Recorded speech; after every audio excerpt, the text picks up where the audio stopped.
أعوذ بالله من الشيطان الرجيم بسم الله الرحمن الرحيم والصلاة والسلام على رسول الله وعلى آله وصحبه أجمعين رب اشرح لي صدري ويسر لي أمري واحلل عقدة من لساني يفقهوا قولي السلام عليكم ورحمة الله وبركاته يا أيها المسلمون. Aujourd'hui, je voulais voir avec vous deux versets très très importants qui se trouvent dans la sourate Qaf, versets 17 et 18, où Allah subhanahu wa ta'ala nous dit Ba'da a'udhu billahi minash shaitanir rajim idh yatalaqqa al-mutalaqqiyani 'anil yamini wa 'anil shimali qa'id ma yalfidhu min qawlin illa ladayhi raqibun 'atid. Qu'on pourrait donc traduire par en effet, deux anges se tiennent l'un à droite et l'autre à gauche de l'homme pour enregistrer tous ses faits et gestes, de sorte qu'il ne prononce aucune parole sans avoir auprès de lui un observateur prêt à l'enregistrer. Allahu Akbar. Chers frères et sœurs, Inch'Allah, on va essayer de faire une analyse approfondie de ces deux versets et puis essayer de comprendre le sens dans le but de l'appliquer. Quand les deux recueillants recueillent. Ici, ce sont les deux anges qui sont donc Raqib et Atid. Donc Raqib qui est donc l'ange de droite et Atid qui est donc l'ange de gauche. Ici, ces deux anges symbolisent la surveillance de Allah à travers donc l'enregistrement méticuleux de tous nos actes. Rien n'est laissé au hasard. Leur mission est claire, noter chaque action et chaque mauvaise action. Qu'elle soit bonne ou voilà, chaque bonne action et chaque mauvaise action sont consignées. Anil yamini wa anil shimali qa'id, assis à droite et à gauche. Cela veut dire en fait que ces anges sont toujours présents. L'un à droite pour les bonnes actions et l'autre à gauche pour les mauvaises actions. Le rôle est de tout consigner dans un registre. Ils ne jugent pas, mais notent exactement tout ce que fait et dit l'individu. D'accord? Il n'y a pas ici en fait d'ange qui a sommeil, qui a envie de dormir, qui a faim ou qui a besoin de se reposer, etc., qui perd de la vigilance, tout ça. Non. Ces gens-là, en fait, ont été créés par Allah subhanahu wa ta'ala pour donc exécuter à la perfection la mission qui leur est confiée.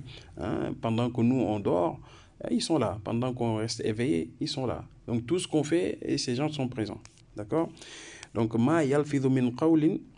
Donc, cette partie indique que toutes les paroles sont enregistrées. D'accord? Qu'elles soient significatives, qu'elles soient insignifiantes, bonnes ou mauvaises.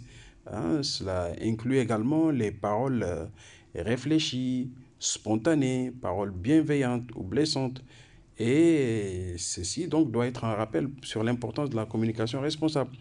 Des fois, en fait, on développe en fait des réflexes avec des interjections. Dès que quelque chose se passe, la version là, c'est dire purée. Mais la plupart des gens, ils disent pas ça.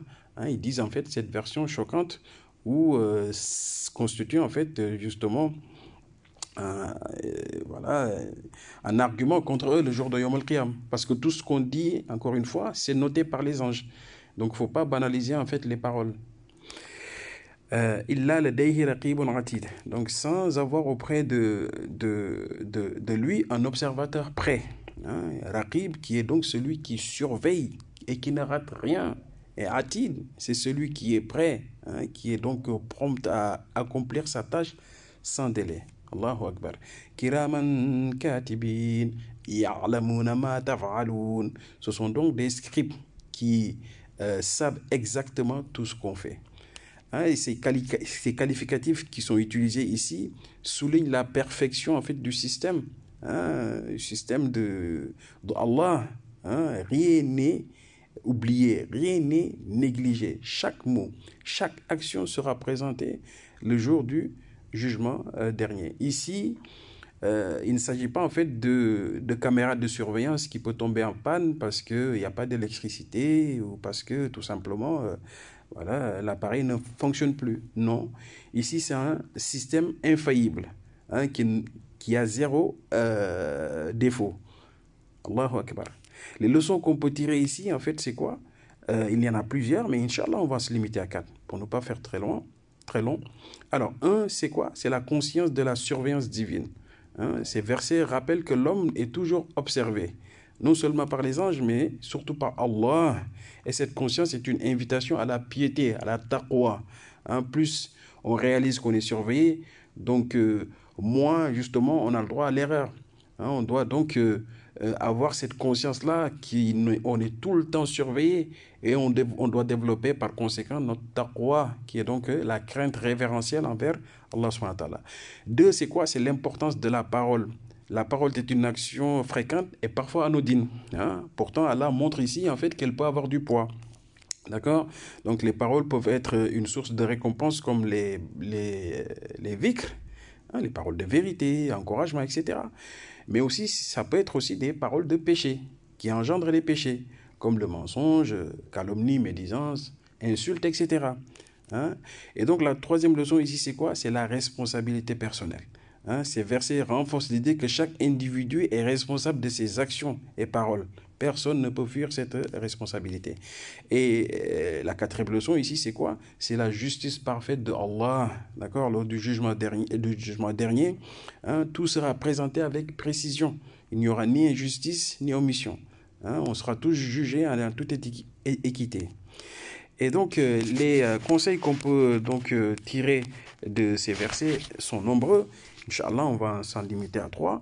Un, c'est quoi? C'est la maîtrise de la langue. Réfléchir avant de parler. Hein? Est-ce que les paroles sont utiles ou constructives? Éviter les paroles utiles, blessantes, qui nuisent à autrui. 2, c'est quoi? Multiplier les bonnes actions. Hein? Utiliser la parole pour glorifier Allah. Hein? Conseiller, réconforter, encourager.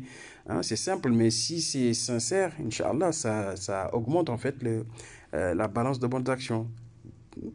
Le prophète d'ailleurs, Muhammad sallallahu alayhi wa sallam, nous avait donné donc un conseil à un de ses compagnons en lui disant que ta langue ne cesse d'évoquer Allah.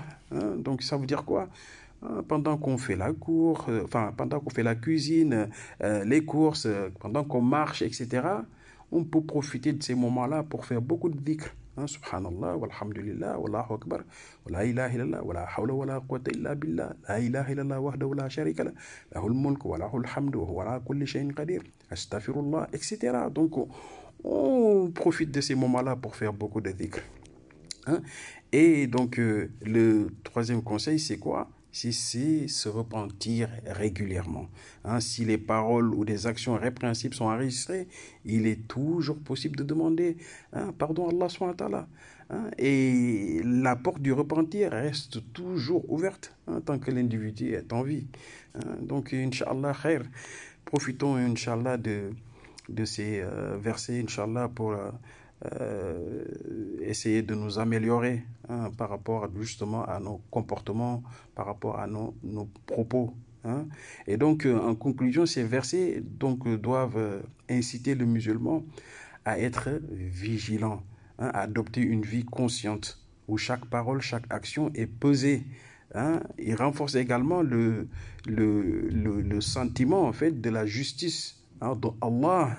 Hein, et encourage à certer sa satisfaction dans nos interactions. D'accord? Donc, qu'Allah subhanahu wa ta'ala nous aide à accomplir des actions des gens du paradis et qu'il nous aide également à nous éloigner en fait des actions des gens qui vont aller en enfer. Allahumma nas'aluka al-jannah wa ma qarraba ilayha min qawli wa amal. ونعوذ بك من النار وما قرب إليها من قول وعمل برحمتك أرحم الراحمين ربنا تقبل منا إنك أنت السميع العليم وتب علينا إنك أنت التواب الرحيم وصلى الله بارك على سيدنا محمد وعلى آله وصحبه أجمعين سبحانك اللهم بحمدك أشهد أن لا إله إلا أنت أستغفرك وأتوب إليك السلام عليكم ورحمة الله وبركاته.